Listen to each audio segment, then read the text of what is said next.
Amis téléspectatrices, téléspectateurs, bonjour. Vous êtes en compagnie de votre chaîne Canal Innovation Bénin Plus, entendu CIB+.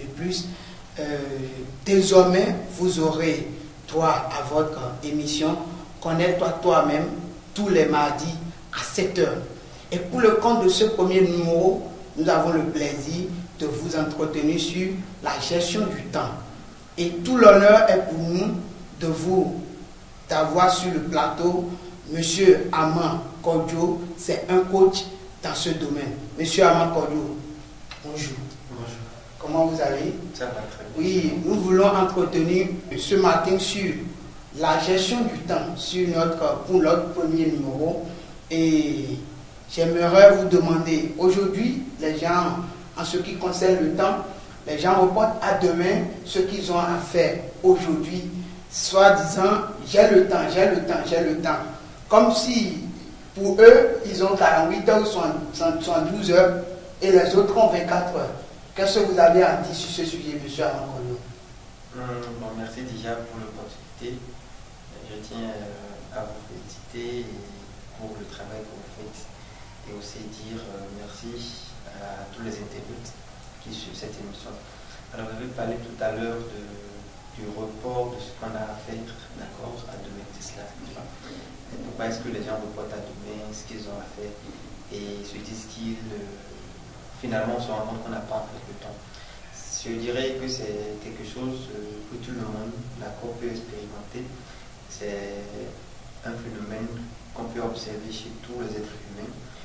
Mais le problème aujourd'hui, c'est qu'il faut se poser la question de savoir où est-ce que je veux aller, qu'est-ce que je veux faire et quels sont mes objectifs.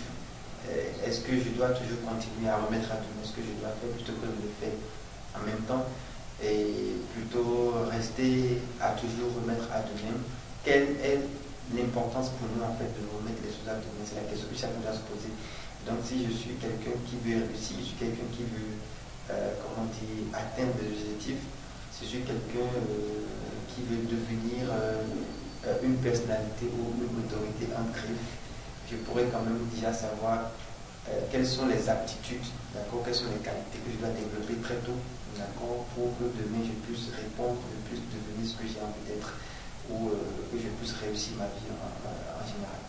Ah, ok, est-ce que vous pouvez nous dire déjà, les gens disent le temps c'est de l'argent, le temps c'est de l'argent, mais dans la pratique, on ne voit pas réellement ce qu'ils disent, appliquer ce qu'ils disent.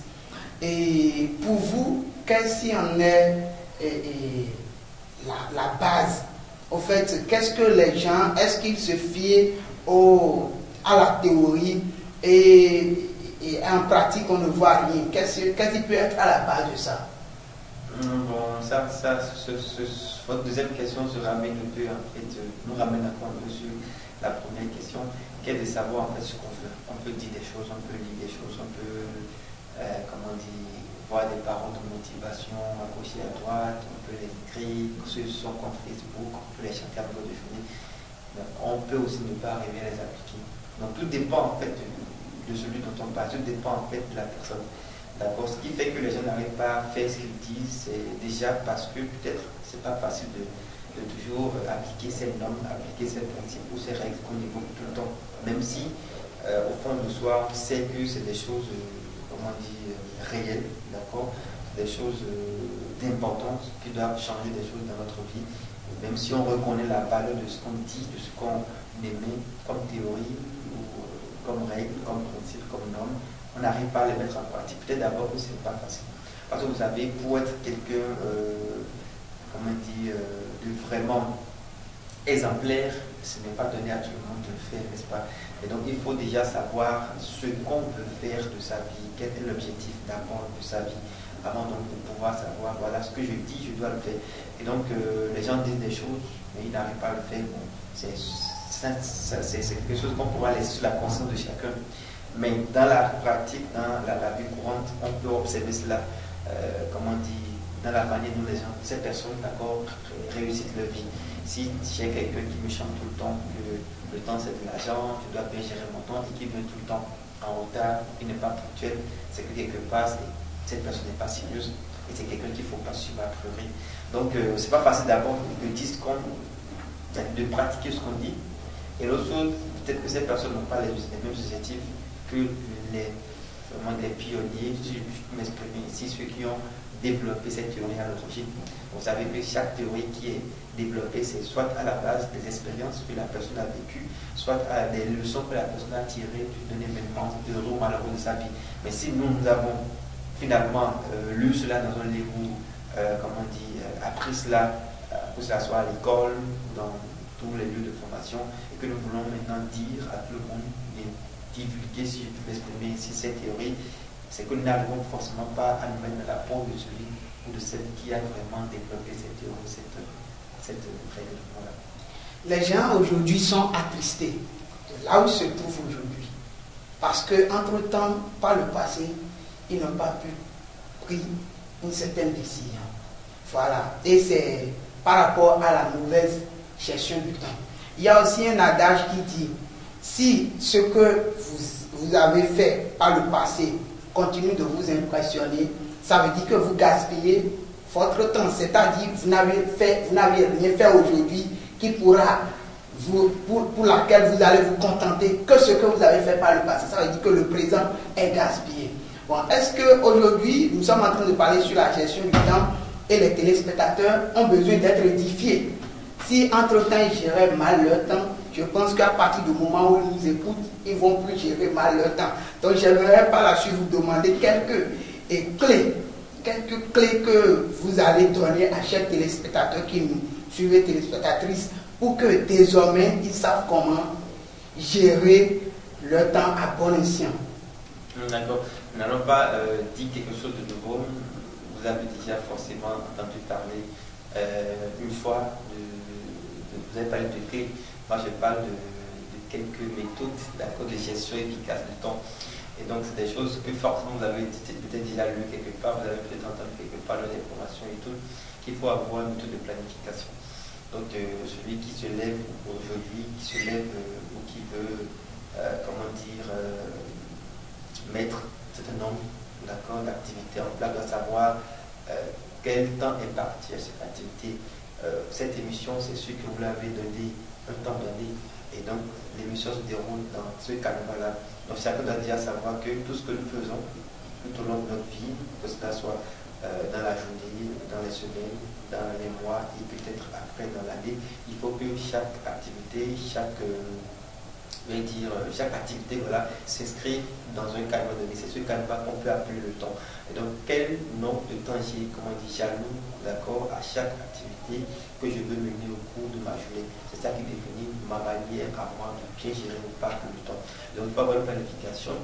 Et très souvent, il y a plusieurs outils aujourd'hui pour développer la planification efficace. Mais la méthode la plus facile que tout le monde peut avoir, ayez sur vous votre carnet de notes, essayez de faire déjà la veille, la liste de tout ce que vous avez à faire dans la journée prochaine. Et donc vous savez que le matin vous avez tel nombre d'activités à faire et que votre journée s'arrête en fait à tel moment des 24 heures. Vous savez, nous avons tout le monde à 24 heures de temps, mais bon, il y en a qui se disent parfois qu'ils n'ont pas, il y en a qui se disent parfois qu'ils n'ont pas 24 heures, qu'ils ont besoin de plus de temps. D'accord. Peut-être que les 24 heures ne suffisent pas. Alors que pendant ces mêmes 24 heures, il y en a qui arrivent à faire des choses vraiment efficaces et rigoureuses pendant ces 24 heures. Donc la meilleure méthode déjà, c'est d'avoir une planification pour savoir dans quel cadre va s'inscrire chaque activité que je dois mener. Et l'autre chose, il faut éviter les activités qui ne sont pas importantes. Il faut éviter les activités qui ne sont pas importantes. Il faut aussi éviter ce que j'appelle les menaces du temps. Déjà, s'asseoir devant la télévision, passer tout son temps sur les réseaux sociaux ou rester à bavarder, sans objectif avec les amis. Voilà déjà ce que j'appelle les menaces du temps. Il faut avoir des objectifs spécifiques pour chaque journée et savoir que chaque activité que je vais faire doit se dérouler de tel moment à un tel moment et qu'après je dois me programmer pour une prochaine activité.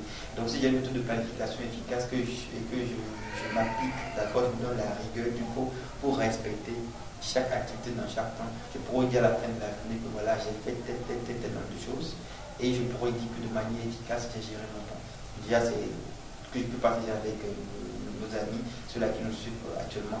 Et l'autre chose, c'est que quand vous n'avez pas prévu quelque chose dans votre programme de la journée, par exemple, et qu'il y a des imprévus, ça peut arriver comment dire, que des imprévus arrivent. Voilà, j'y arrive.